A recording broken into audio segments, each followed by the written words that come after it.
You're listening to Soundside. I'm Libby Dankman. For 16 years, Ada's Technical Books on 15th and Capitol Hill was the place to find eclectic books, grab a coffee, and co-work with other folks in the neighborhood, play a game out on the street side tables, or just hang out and read a book. But like a lot of our favorite books, the ending often arrives before you're ready, and Ada's story is no different. The bookstore and cafe will be closing at the end of the week, and many of Ada's faithful will mourn its loss. Ada's was built to be a place of community that encouraged curiosity and learning. And, well, you learn a lot yourself when you run a business for so long. We are happy to have the chance to glean wisdom from Danielle Holton, the co-owner of Ada's Technical Books, who's in studio with me now. Danielle, thank you so much for coming in. Yeah, of course. No problem. So just to be clear with folks, you also own Fuel Coffee, and some of those locations you have sold. So Wallingford and Capitol Hill are sold. They're going to be independently run, so the names will change. The Montlake one is still for sale. So what's happening there? So it's still operating as Fuel Coffee, and it will continue to operate as Fuel Coffee until it sells. Like you said, it is currently for sale. So hopefully there will be some transition sometime soon, and we'll have some information about that on our Instagram. Great. We know. So a lot of changes happening, obviously, in your life. First off, just in terms of the framing of this conversation, we were sort of thinking of this as like an exit interview. Mm-hmm. Do you feel okay with that framing? Yeah, that's totally fine. Okay, it doesn't sound like too callous or anything. No, definitely not, no. Okay, great. We're thinking of it as like, okay, you've had all this experience running a business in Seattle, and particularly like this bookstore business. Mm-hmm. And I think a lot of people care about bookstores. Absolutely, yeah. And also they're interested in like what the small business experience is like in Seattle right now. So that's kind of the way we're approaching this. Okay. And you have run Ada's for 16 years. What does it feel like that Saturday is going to be your last day? It's very bittersweet. Like, I will say the last couple years have kind of been an exploration for myself of where I'm at in my life and what I'm ready to do next. And choosing to, there were a lot of different endings that could have happened for Ada's, but this closure really came about a little bit out of necessity and also out of realization that I built this very specific dream and that it was kind of up to me to decide what the ending of that would be. I was 25 when we opened. Wow. 24? I was very young. So I feel a little bit like I've grown up through this. It's been really wonderful and beautiful, and I'm also kind of ready to do something else. Not quite sure what that looks like yet, but ready to do something else. Yeah. That sounds like the personal growth side of things. What were the more practical side of things that have made you say, okay, this is the point at which we close Ada's? So I have been trying to sell it for quite a while. Once I came to that personal decision of it is time for me to do something else. And after having several discussions with friends or close, coworkers and employees, and also people in my industry of lots of different really promising conversations of folks that thought they wanted to buy Ada's and kind of continue it on, it became really clear that the way that I run the company and quite frankly, the financial situation is not something that most other folks are ready to take on. So I maybe could have continued to do it, but there was also then the thing of I personally need to transition. So that's where it's time to end. That's where that came from.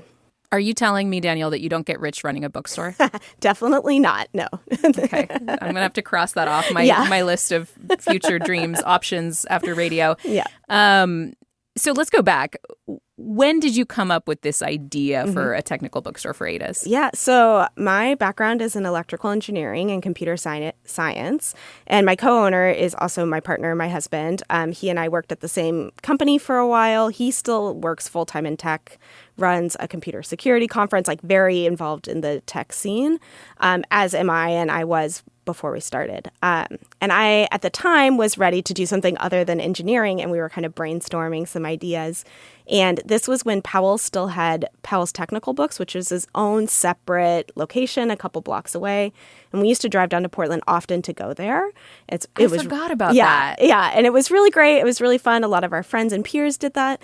And so when I was kind of brainstorming what to do next, my partner came up with the idea of the technical bookstore. He kind of said, oh, well, we go down there all the time. We need something in Seattle. And my initial response was, yes, absolutely, but not at all like Powell's, because that was kind of like a warehouse type feeling. And honestly, not to any fault of anybody that worked there, I didn't always feel super welcome there. And so I really wanted to create something where anybody felt welcome. And at the time in 2010, kind of my guiding light was that everybody is interested in tech, whether they realize it or not. And I think now in 2026, that's a much less revolutionary statement. But at the time, it felt like tech was kind of over there. So the vision was a store built around curiosity and tech and science, but that was really welcoming to anybody, and that, there wasn't any question that we would brush off or anything like that. So who was your target customer, and then who ended up being your customer, if that makes sense? Yeah, that's a really beautiful part of the story, I think. So at the time, I think my target customer were me and my friends and my peers. People with an engineering degree? So I will say, we're very much part of what we call the hacker community. The hacker community in Seattle is really big, and it's not necessarily people with a degree, but it's people that are really, really interested in science and technology. And so some of us have degrees, but some people don't. And I think especially from our age group, some people, what they're doing, there wasn't a degree available for them at the time they just got into it when they were 15. So I think for me, my initial audience were my friends, my peers, people like me that were just really interested in any information we could get, whether that was nonfiction information, but also science fiction stories and big ideas and that kind of stuff. And where we've grown to is definitely, that is still, I would say, a lot of our base audience.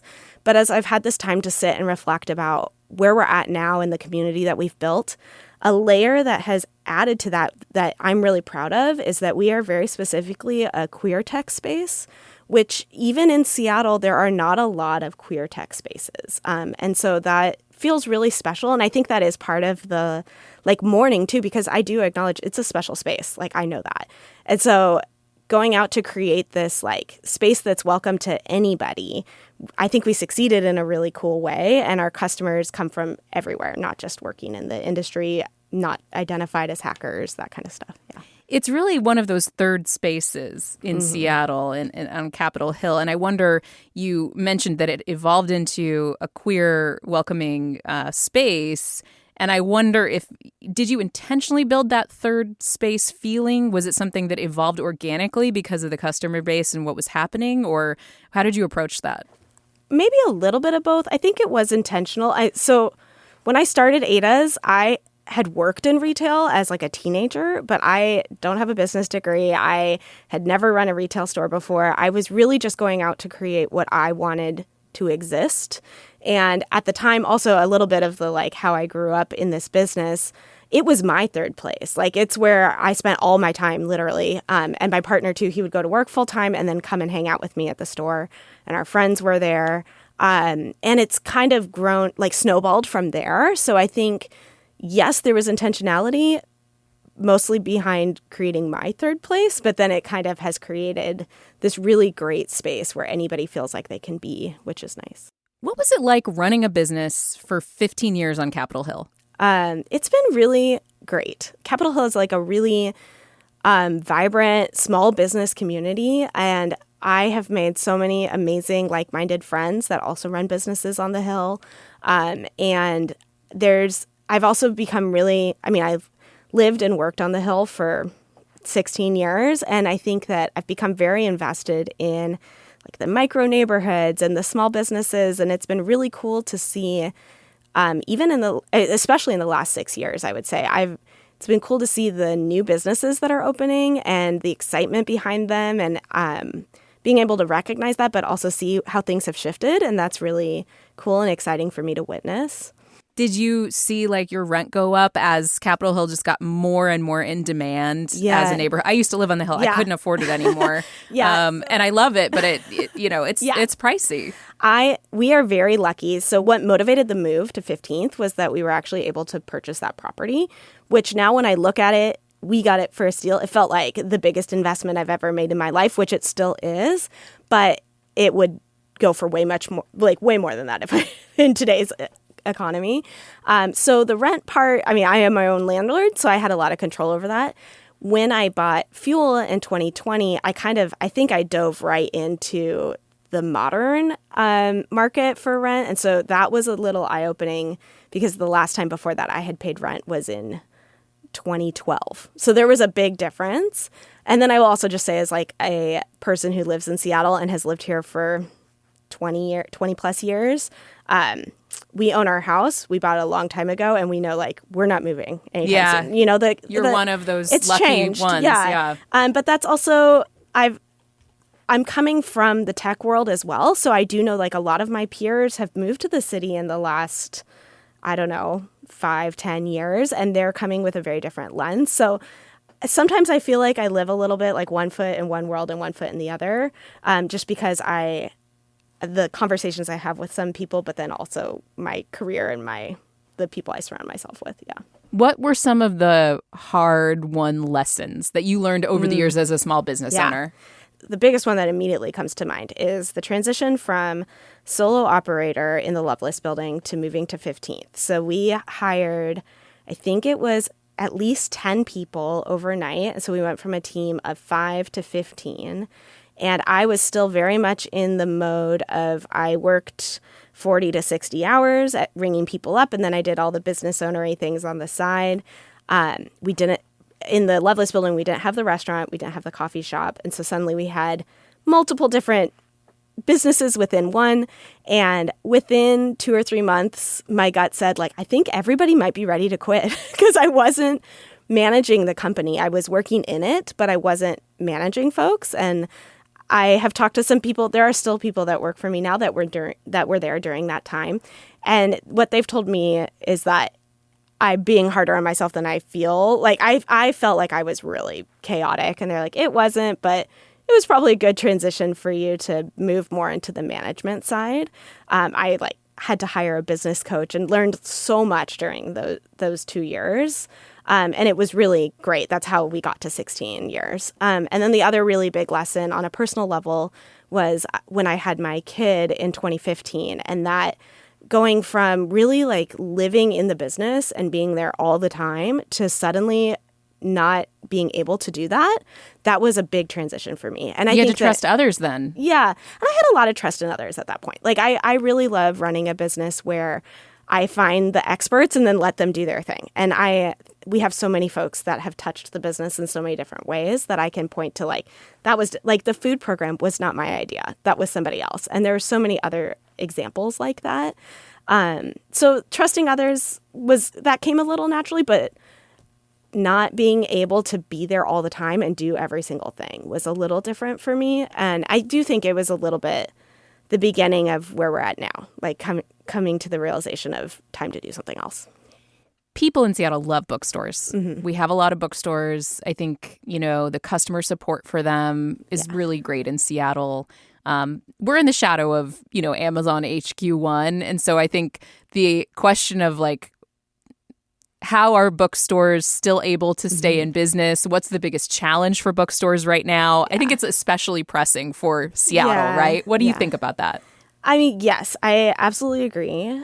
When I opened in 2010, it was right in the middle, beginning, end of the Great Recession. And I remember very clearly Michael Wells, he was the second owner of Bailey Coy and had just closed Bailey Coy, came in and basically was like, what are you doing? Why are you opening a bookstore right now? I just closed my bookstore. And it was like an example of, at that time, I realized, I'm entering the market after Amazon. So I had a very different idea of what the business was going to look like. And, he's been a big champion and friend ever since. But what I'm seeing now, 16 years later, is I see some of my peers, the newer bookstores, that are doing things that I wouldn't have thought to do.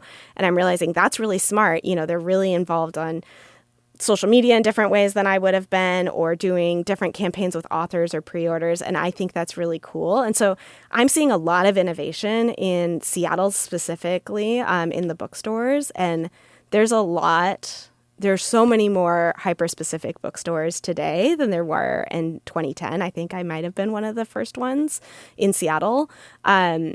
And now there's a bunch of like very, very specific bookstores, and I love that. And then we have our giants like Third Place and Elliott Bay that are really doing great, and we love to support them. So it's a very vibrant scene, and there's more bookstores. I think it feels like every year.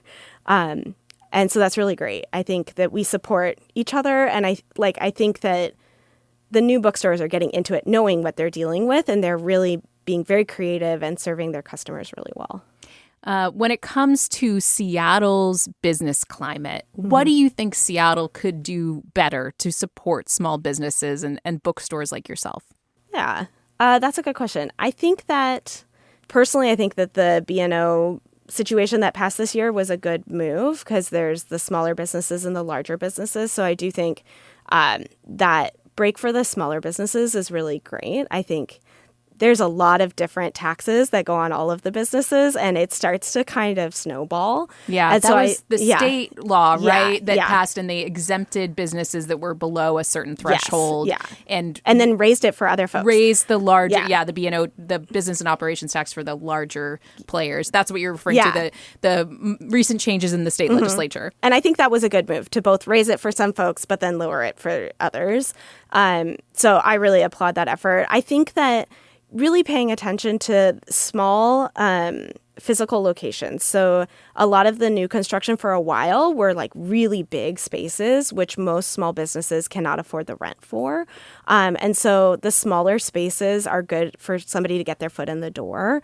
The Office of Economic Development, OED, has a really great program of it's like pop-up storefronts. I forget what they call it, but they take like empty storefronts and you can apply to start a business in that space. Oh, I've seen some of that at Pacific Place, the mall, where they haven't been able to fill some of those spaces and they have pop-ups instead. Yeah, and there was Pacific Place. I think there's the Waterfront. I think there was some in Lake City, like different neighborhoods. And I've seen different businesses that have successfully popped up in those spaces and then moved on to a permanent space. And I think that's really great and very supportive of small businesses.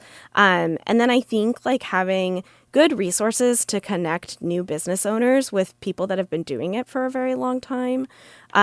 Seattle is it is a challenging city. The costs are very high for everybody and on every level. Rent, labor, supplies, everything is very expensive.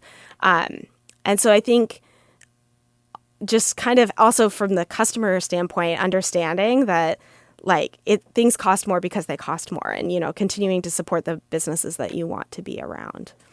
What are you going to miss most about being the Ada's, the running Ada's, basically?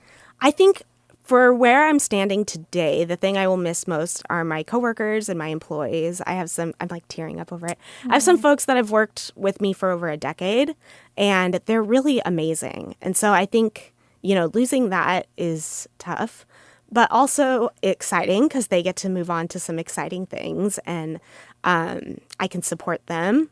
So that's great. And I think that otherwise, I think I'm really proud of what we built, and I'm proud of that full beginning to end story. So I think there's a lot that I will look back on very fondly and with pride. Yeah. Saturday is going to be you and your husband manning the counter for the final couple of hours. Do you have any plans for how that's going to go or what you're going to do once you lock that door for the last time? I think so the way I've been talking with my employees right now, so Friday is most of my employees' last day. So Friday feels like the last day and going in to celebrate the folks that are there. And then Saturday is a little bit of a moment in time to capture where we started. And so it's very short, 2 hours. But I think being there, it felt important to me to be the last open and the last close for that reason. I think afterwards, kind of celebrating what we've done, there's still fuel to run right now. So also continuing to do that. Taking a little bit of breath. I have some friends that are coming into town that are really crucial people to Ada's and their foundation and had different influences on it. And so, celebrating with them as well and with my current team. So, yeah. Are you going to start another business? What's next? I am not sure. The first step is fully exiting and then taking a breath. So this summer, my kiddo is going into middle school next year. And so I think spending some time with him and taking some time to just breathe and then allow for some space for new creativity. I feel like I need a little bit of room, but I am a creative person at heart, so I don't know where that will lead me. I also really feel I'm still very involved in the hacker community here in Seattle, and I would love to be part of that in some way, or the business community. So we'll see where that break leads me. I'm also currently still the co-president of the business improvement area on 15th. So I'll still be very involved in the business community in Capitol Hill and advocating for other businesses. And that's important to me to continue that. Danielle Holton is the co-owner of Ada's Technical Books, which will be closing its doors for the last time on Saturday over on 15th on Seattle's Capitol Hill neighborhood. Danielle, thank you so much. Yeah, of course. Thank you. And you're listening to Soundside. I'm Libby Denkman. By the way, I'd love to hear from listeners about the third places that you appreciate in Washington. Is there a great spot away from work and home where you'd like to hang out, meet people, maybe learn something new, or just chill? Call 206-221-3213 to shout out your favorite hangout, a third place that you'd like to highlight on Soundside. That's 206-221-3213. Tell me why it's great. That's our voicemail number, or you can email us at soundside@kuow.org. Thanks for listening to Soundside. Don't forget you can listen live on KUOW 94.9 Seattle at noon and 8 p.m. Monday through Thursday, or anytime right here online at kuow.org, or of course on your favorite podcast app.